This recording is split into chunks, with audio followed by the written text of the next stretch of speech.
Hi, this is New Time on Silkway TV channel. We introduce you with the most visible news and important events that happen throughout this week in Kazakhstan and Central Asia. More details on politics, economy, social and cultural life with opinions from the most recognizable experts of Kazakhstan and world. I'm Ainur Mangali and this is what you'll see today. The first ever official visit of the President of Guinea-Bissau to Kazakhstan. What was on agenda of the high-level discussions? Water diplomacy is on progress. What are Kazakhstan's initiatives of saving water resources and combating water scarcity? Exclusive interview with Minister of Water Resources and Irrigation. The results of the year, New Times edition of the most important events that define the history of the country in 2024. And let's start with the week's top political news. President of Guinea-Bissau, Umaro Sissoco Embalo, made his first official visit to Kazakhstan. The high-level meeting was held at the Akorda. During talks in a narrow format, President Tokayev discussed opportunities for cooperation, emphasizing that Guinea-Bissau is an important partner for Kazakhstan on the African continent. He highlighted potential areas of collaboration, including agriculture, mining, transport and logistics. For the part, President Embalo mentioned that students from Guinea-Bissau, many specializing in technical fields, have previously studied in Kazakhstan and expressed a desire to continue this partnership. Following the one-on-one meeting, extended discussions took place with delegations from both countries. The bilateral talks led to important agreements. This visit will help further strengthen cooperation in political, trade, economic, cultural and humanitarian areas. Both countries expressed interest in fully utilizing the potential of the transport and logistics sector. We agreed to explore ways to connect the port of Bissau and the Trans-Caspian transport corridor in West Africa. This is especially important now, when the geopolitical situation in the world and food security issues are becoming more serious. The two sides also discussed opportunities for joint efforts in exploring and developing deposits of iron, phosphates, bauxite and other rare earth minerals. President Tokayev emphasized that despite the geographical distance between the two countries, there are strong opportunities for cooperation within the framework of the Islamic Organization for Food Security. This includes the potential for supplying Kazakh wheat to Guinea-Bissau.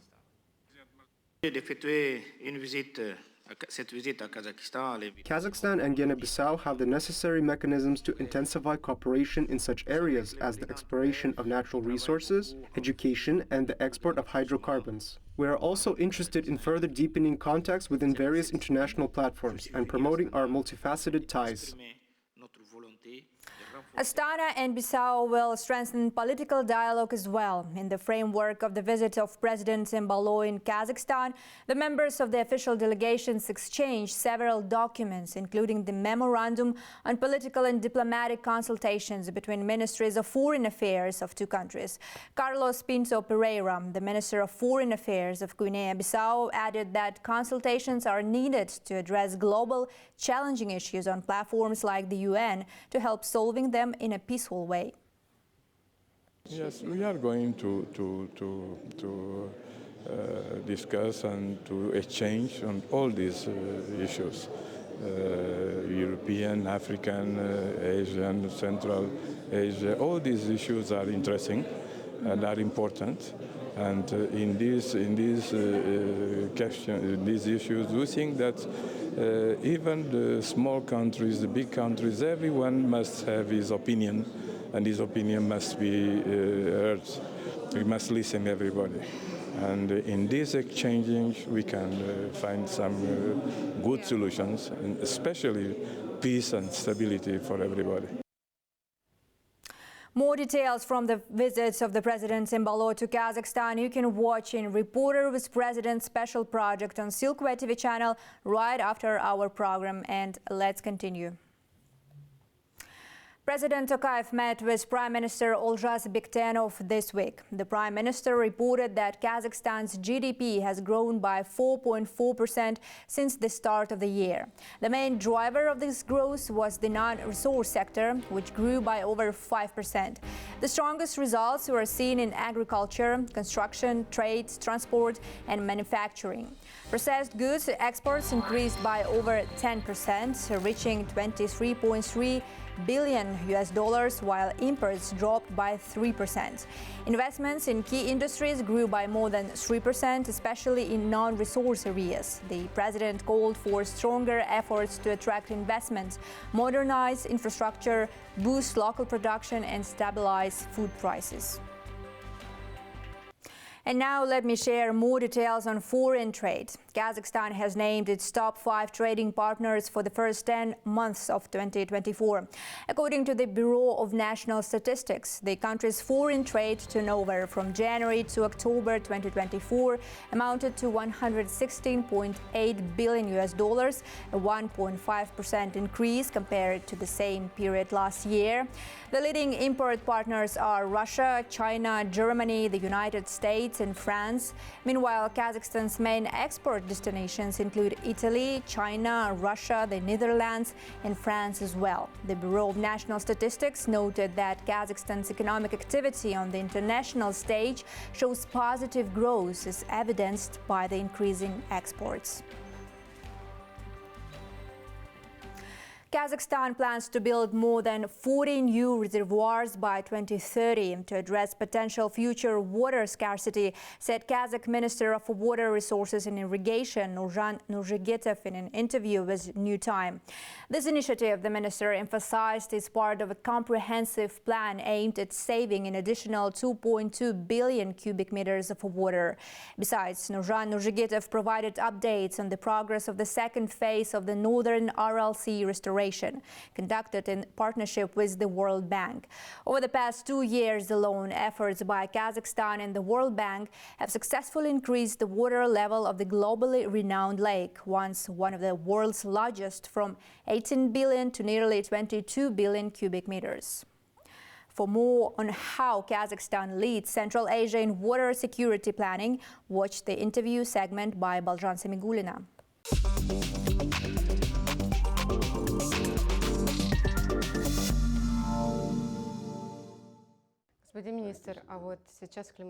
Dear Minister, climatologists are now predicting that water and hydrological conditions in Central Asia will continue to worsen over time. Will we have any additional agreements with other countries, specifically in the context of climate change? Are there any new precautionary measures being planned? First, we're working to ensure that all our entrepreneurs and entities using water adopt new technologies aimed at conserving water. Modern technologies are widely available today. Whether it is agriculture or even drinking water supply, these technologies are accessible. Therefore, we have developed a concept for the water resource management system of the Republic of Kazakhstan through 2030. As part of implementing this concept, we have drafted a comprehensive plan for the development of our water sector up to 2028. This comprehensive plan includes a series of measures. The first priority is the construction of new reservoirs. We acknowledge that the volume of water will decrease. Yes, it will decrease. According to the Institute of Geography and Water Security, over the past 60 years, from 1960 to today, there has been a decline. There has been a reduction in total volume of water generated both within Kazakhstan and in neighboring countries. We are observing this trend. This trend is also confirmed by international experts. And what exactly are you doing? What decisions are being made? To address these issues, we have developed concept and comprehensive plan for the development of the water sector. If we are talking about the projected reduction of 50 billion cubic meters of water resources in Central Asia by 2040, we must ensure that Kazakhstan's economy, especially agriculture, does not feel this deficit. How can we achieve this? The first step is the construction of reservoirs. By 2030, we plan to build more than 40 reservoirs. This will store flood water that forms every spring, amounting to about 2.6 billion cubic meters annually. The second step is the introduction of water-saving technologies in agriculture. This includes sprinkler and drip irrigation systems. Data already show that the implementation of these technologies can save up to 30% of the water used by farming operations. The head of state had set a goal to implement water-saving technologies annually across 150,000 hectares of land in Kazakhstan. By 2030, irrigated land using these technologies will cover more than 1.1 million hectares. And we believe this will allow us to save an additional 2.2 billion cubic meters of water. Allow me to elaborate on the Caspian Sea, Aral Sea and Balkhash. Environmentalists are deeply concerned about these water bodies. This year, Kazakhstan also holds the chairmanship of the International Fund for Saving the Aral Sea. What are our goals and plans for the next year, 2025? Recently, in Riyadh, at the initiative of both the French side and Kazakhstan, the two co-chairs, two heads of state, spoke at the forum on desertification. We discussed the preservation of our internal water bodies, namely the Caspian Sea, Lake Balkhash and the Northern Aral Sea. These are the three major water bodies we are working to preserve. Let me focus on the Northern Aral Sea. The International Fund for Saving the Aral Sea was established in 1992. Last year marked its 30th anniversary. This is a unique platform where 5 countries have committed to efforts to preserve the Northern Aral Sea. In 2005, with funding from the World Bank, the first phase of restoring the Northern Aral Sea was completed. The Kokoral Dam was constructed, which subsequently allowed for the accumulation of nearly 27 billion cubic meters of water in the Northern Aral. In many ways, the Northern Aral Sea was restored. Currently, we're also working with the World Bank on the second phase of the Northern Aral Sea restoration. It consists of 3 components. The first component is the restoration of the Northern Aral Sea itself, including the development of fisheries and the preservation of water resources. The second component is the socio-economic development of the region. This includes tourism, livestock farming and agriculture. A significant amount of rice is grown in this region. It's the main area for rice production. The third component is improving water resource management, which is primarily the responsibility of our ministry. Proper allocation of water along Sirdarya River is crucial today. Thanks to these efforts, the water level in the Northern Aral Sea increased from 18 billion to nearly 22 billion cubic meters in the past 2 years. Over the last 2 years, we have been deliberately focusing on filling the Northern Aral Sea. Восстановление Северного вала.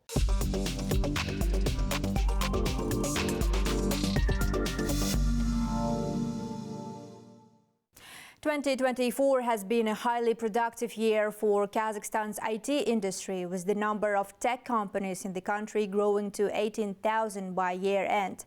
In Astana, a new international artificial intelligence center is set to open. Initiated by the president, the center aims to become a key hub for AI development in the region. It is expected to train up to 10,000 young talents and support hundreds of research projects and startups. In an exclusive interview for Silkway, Kazakhstan's Minister of Digital Development, Jaslan Madiev, shared details about the center's creation and plans for the digital industry. Watch the following report. As of today, according to the UN, Kazakhstan is making notable progress in digitalization. The country ranks 24th among 193 nations and is among the top 10 in the Online Services Index, just behind Japan. This is one of Kazakhstan's best results in history of the UN rankings. For example, access to the government services via the internet has reached 92%. In 2024, Kazakhstan's IT sector showed dynamic growth, with the number of IT companies reaching 18,500, an increase of 16% over the past 3 years. Looking ahead, the Ministry of Digital Development has ambitious plans. In Astana, an international AI center is set to open. According to Minister Jaslan Madiev, the center's creation will help increase exports of Kazakhstan's AI solutions to $5 billion by 2029. Next year we plan to launch international AI center, and that center will be the center of competence on AI sphere. So it will include the AI education for school children, for university students. There will be AI campus for startups, and as of now, in Astana Hub, out of 1,500 registered companies, around 150 companies are based on AI technology. Astana Hub continues to solidify its role as a key center for IT startup development in Kazakhstan. The tech park now hosts over 1,500 participants, including 437 international companies, with a total revenue exceeding $2 billion. The hub is also preparing to welcome officers for such companies like Google and Telegram, and the ambitions of Kazakhstan's leading IT specialists don't stop there. And also we're planning to open R&D centers and AI labs of various international big tech firms, both domestic and international firms. And there are already preliminary agreements with such big tech companies to launch their R&D centers there. And plus we're planning to have their AI government team, which will be helping to implement and embed those AI solutions into the various industries that were developed by the students, startups. As for plans for the International AI Center addressing the pressing concerns of citizens, no funds from the national budget will be allocated for its construction. Instead, it will be financed through a combination of sources: local budgets, sponsorships, and international funding. It's not a spending, it's not an expenditure. This is an investment. Yes. Investment for future knowledge, expertise, and not to be left behind in this AI race. And Kazakhstan is the technological leader in the region, and we have to be in line with our ambitious goals to preserve such a leadership. The number speaks for themselves. Today, IT services from Kazakhstan are exported to 86 countries, showcasing the ability of Kazakh companies to compete globally. Daurina Sagulov, Aynur Mangali, New Time. Over the past 3 years, the public charitable fund Kazakhstan Khalqina, which means to the people of Kazakhstan, has financed 103 projects totaling $437 million, as reported to President Tokayev by Bolat Jamishev, the fund's head. Using donations from philanthropists and ordinary citizens, the fund has built over 600 houses for victims of the devastating floods that struck the country in April this year. Funds have also been directed toward providing medication for critically ill Kazakh citizens and purchasing equipment for oncology centers and hospitals. In education, the fund has modernized 135 rural schools and awarded 3,000 scholarships. Established in 2022 at the initiative of the President, the fund unites private resources with the participation of public figures to address key social challenges. As the final days of December unfold, it's not just officials and the government reflecting on the year's milestones. The New Time team has also taken a moment to revisit the most significant events of 2024 in Kazakhstan that we had the privilege of covering. The list is extensive and varied, ranging from natural disasters to global summits and a series of visits by world leaders to Kazakhstan. Daurina Isagulov has the full story.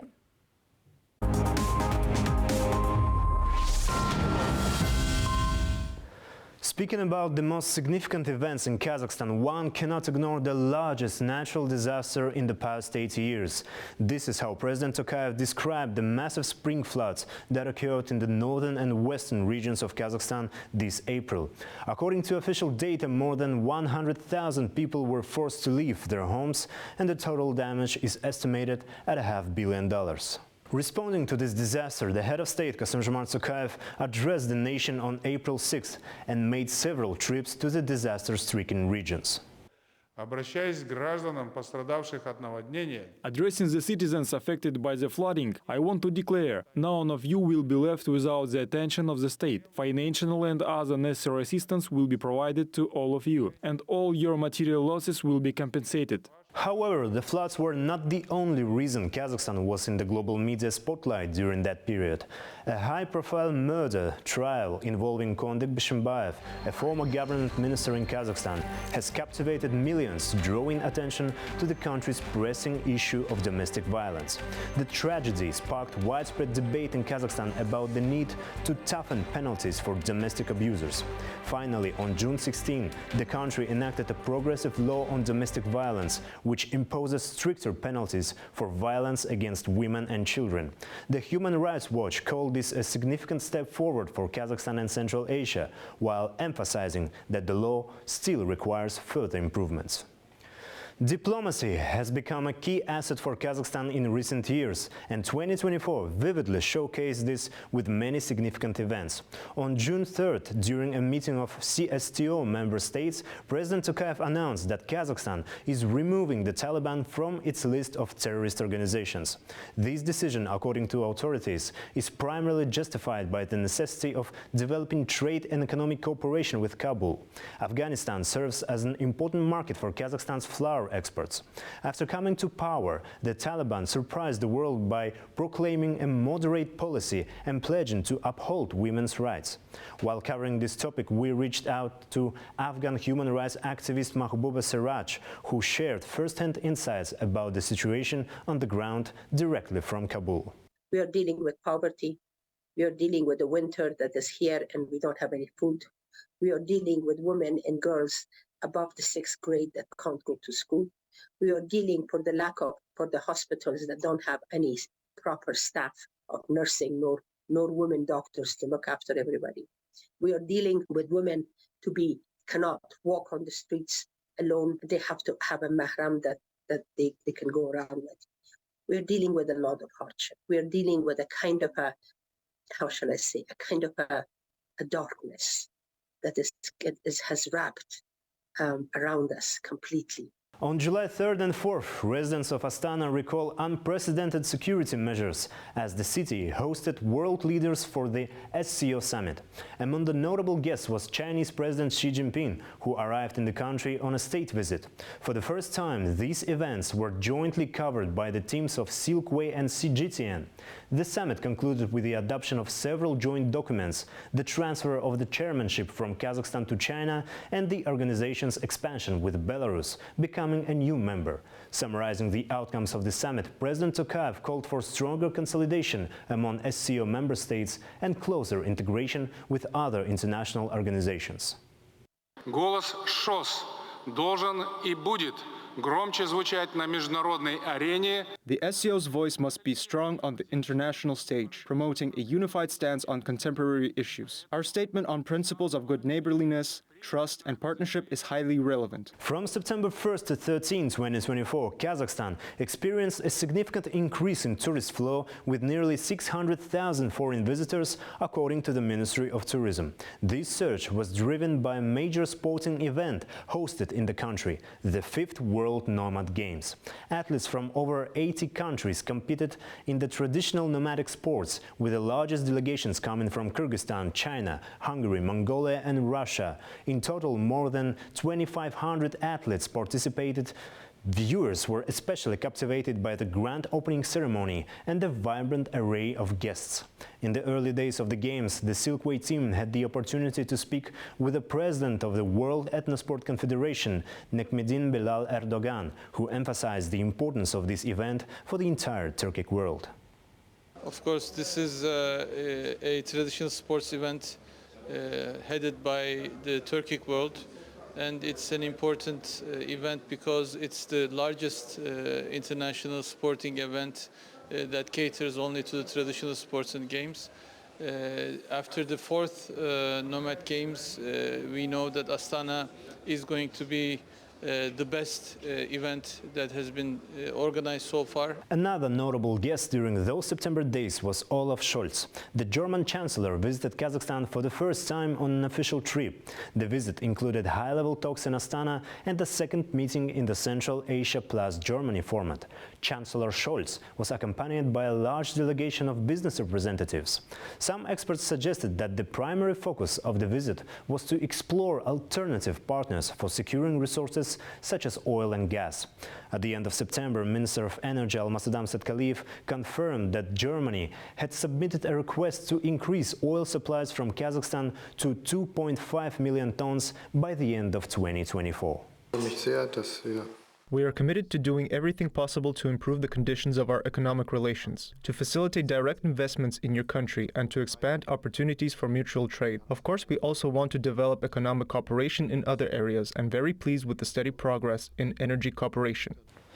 It's worth noting that this year the energy sector has been a source of concerns not only for international partners but also for the people of Kazakhstan. The construction of the country's first nuclear power plant was a hotly debated topic, both among experts and the general public. Proponents of the project emphasized the need for new energy resources, while opponents expressed general mistrust of nuclear energy. The issue was officially resolved on October 6, when Kazakhstan held a referendum on the construction of the nuclear power plant. According to the Central Election Commission, 71% of voters supported the project. Which of Kazakhstan's partners will participate in the construction and when it will begin remains an open question. Dauren Sagulov, New Time.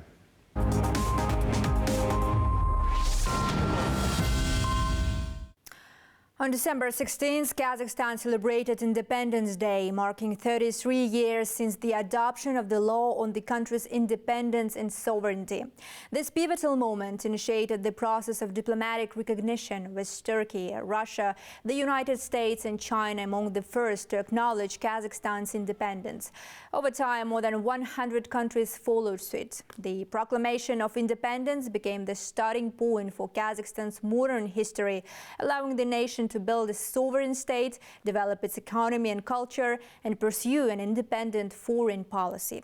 This year, Kazakhstan's president received congratulatory messages from leaders of Central Asia, Moldova, Saudi Arabia, United Arab Emirates, and many other countries. That's it for today. All the main news about Kazakhstan and Central Asia you can find here. More special projects about our country you can also watch on Silkway TV channel. So stay tuned and see you next time.